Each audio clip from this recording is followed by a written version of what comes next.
Alright, if you're new here, I want to welcome you. My name's Staley. Right now, just kind of working on guitars or learning to work on guitars. I do appreciate you tuning in. If you could like, comment, subscribe, if you want to, I sure would appreciate it.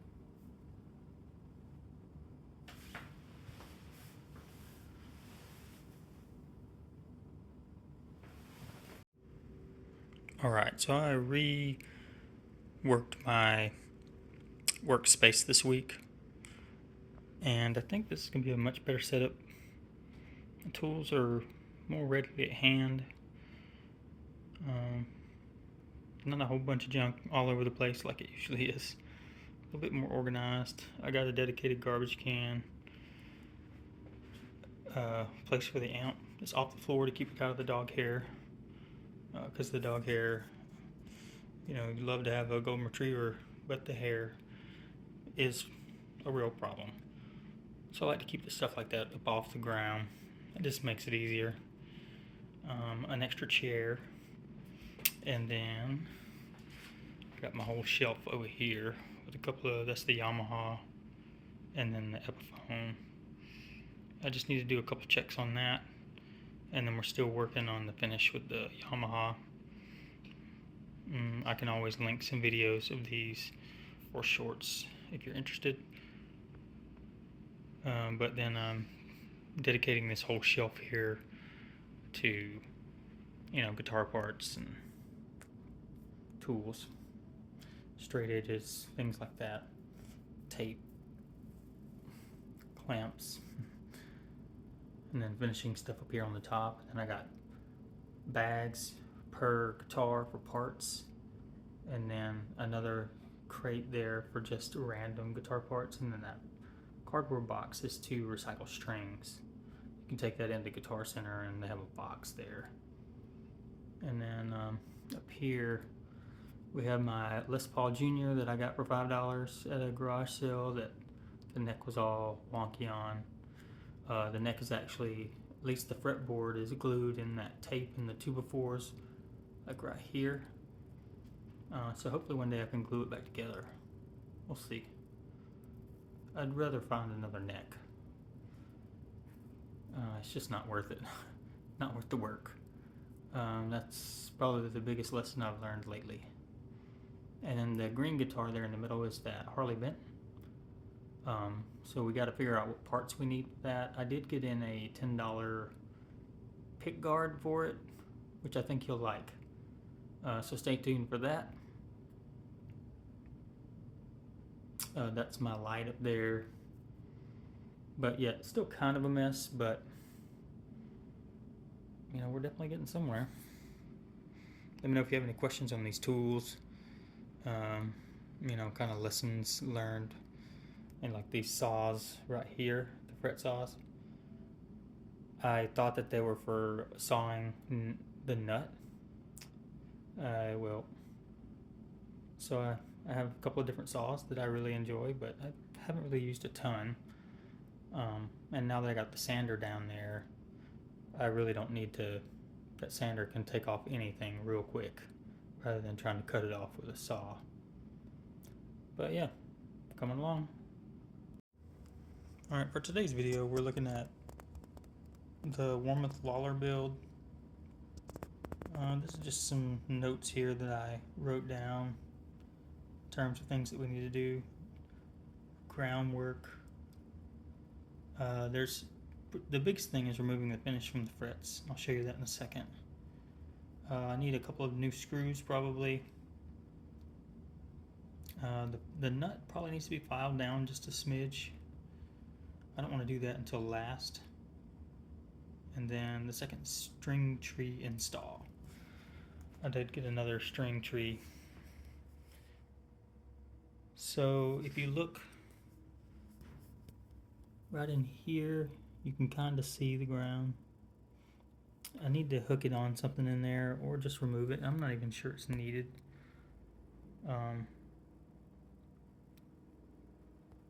Probably hook it onto the bridge screw here, the pickup screw, and let that work. because it is making some noise, some humming.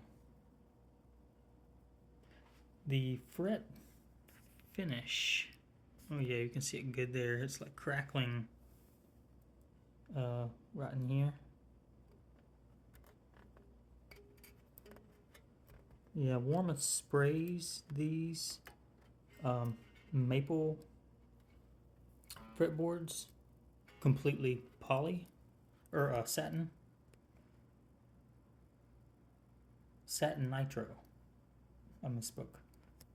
It's satin nitro finish, but they do it over all the frets and everything, and then they expect you to remove that either by playing, over time, which does kind of work. But they do have a video online of how to, how they go about removing it, and I can show you that too here in a bit. But yeah, and then we need to see if we need to level it.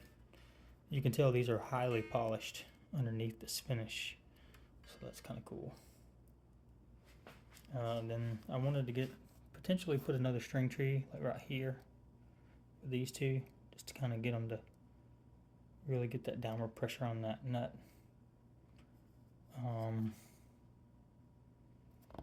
But yeah, other than that, it's been going pretty good. Just kind of like fit and finish type stuff at this point.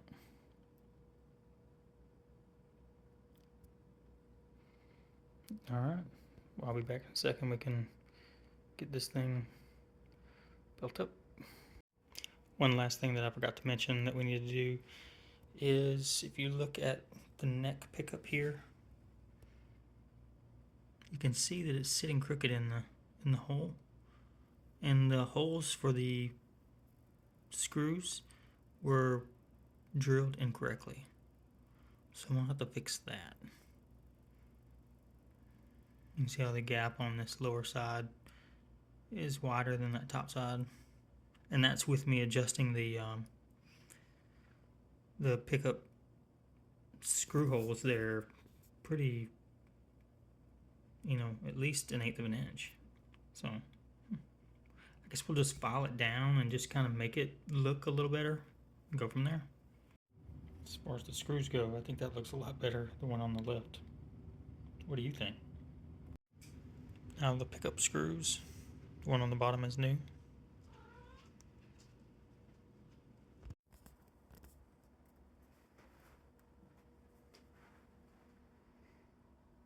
I did get everything cleaned up, so she's got to come make her mark.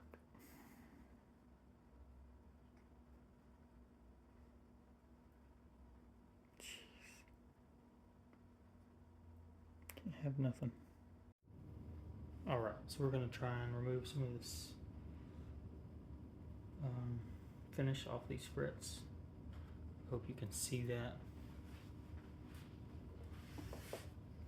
The warmoth video I saw said to use an old piece of string,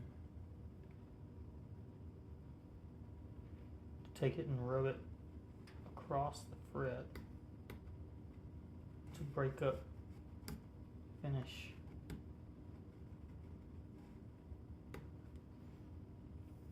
And then go back with a pick and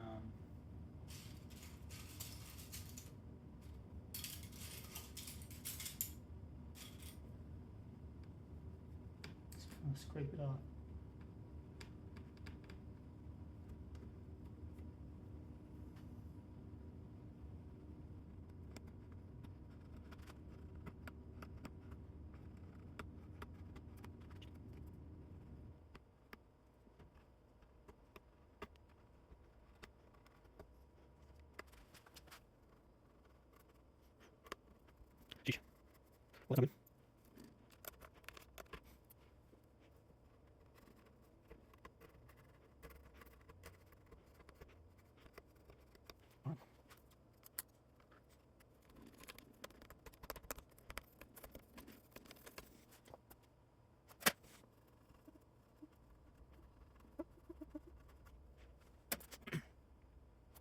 What's good?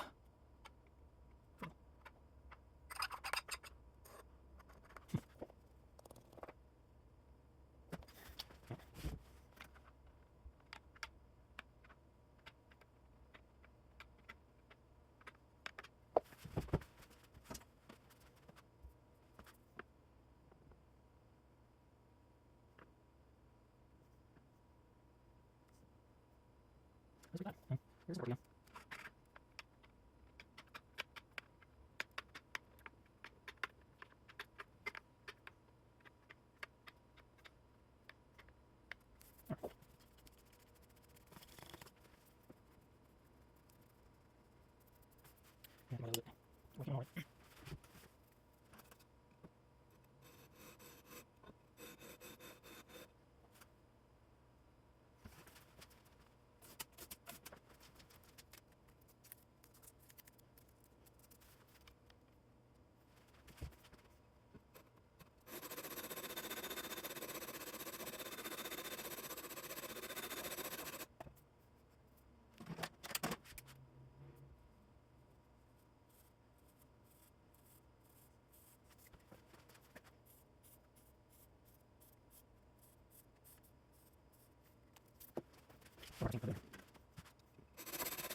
Maybe there.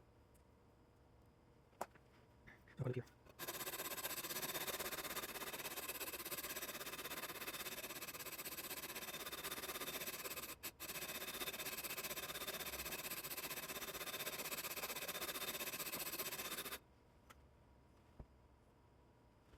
Seems a little down here.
Alright, got them crowned, and as you can see, the satin finish on the fretboard does make things a little bit more difficult.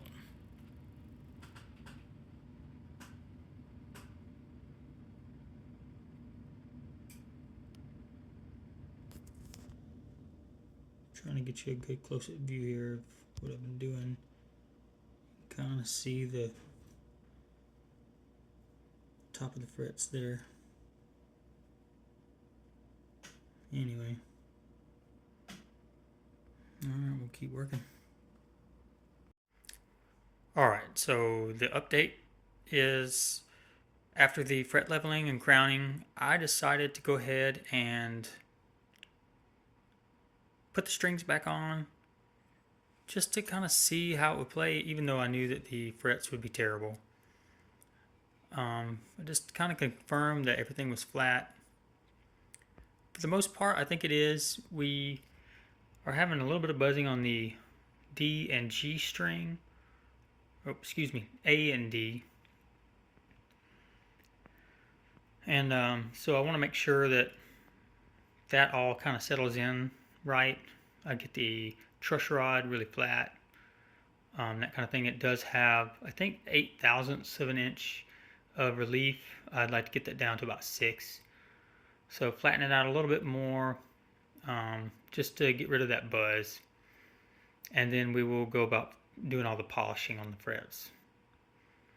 And then we'll work on the, probably not going to make it in this video, we'll work on the pick guard in the next one.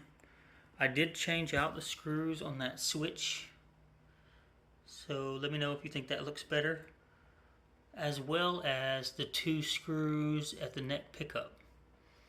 So I think I still have 2 colors. I have chrome, and then I have like a vintage, you know, look screw potentially on some of this. So I'll have to probably upgrade some of those, but that's okay. I mean, it's just the small details, right?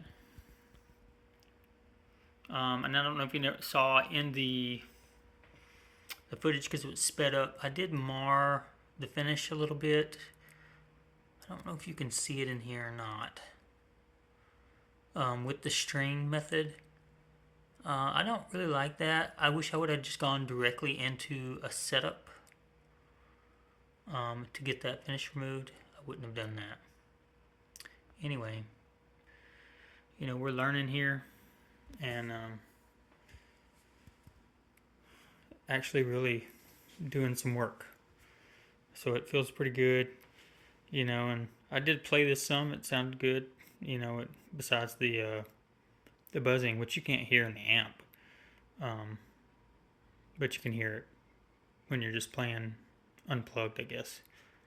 So I think this is going to close this video out today. We will pick this back up next week. Cheers. Alright, we got the string tree installed, the second one. I realized that the first one I bought was a different color chrome. The second time around, I actually bought a second one, so I bought them the same color. And I think that they match with the tuners here, but you know, the more I look at this, the more I question it. But looking through the camera, it looks pretty good. See, I did kind of mess with the saddles a little bit, trying to get them kind of to a 9.5 inch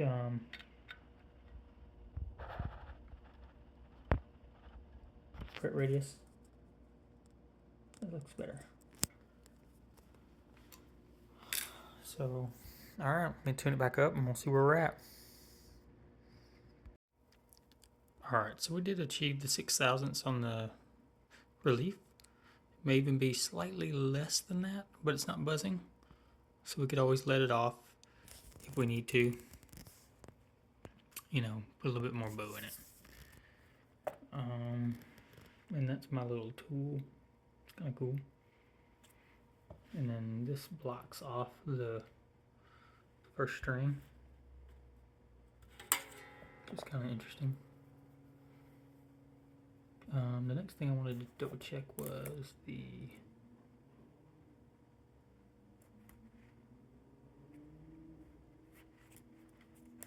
nut here, and this is 20 thousandths.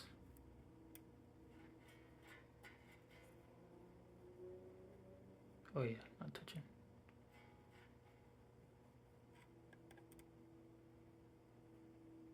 Yeah, we could definitely come down on that one.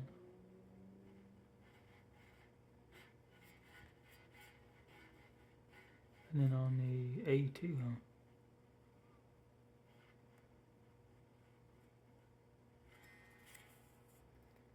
Pretty much all of them.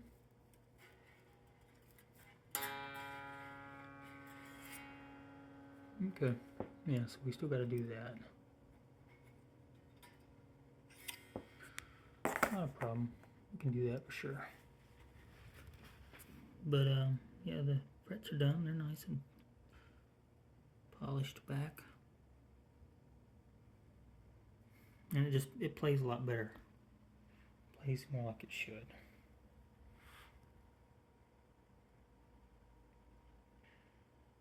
All right. Trying to think if there was anything else that I wanted to share with y'all. for this video.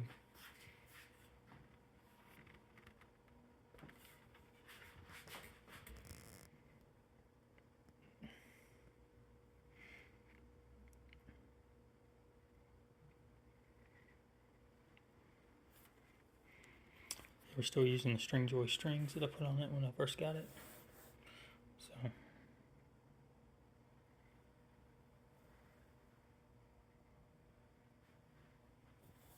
you can tell I've been playing it some because there's some fingerprints and stuff on it. But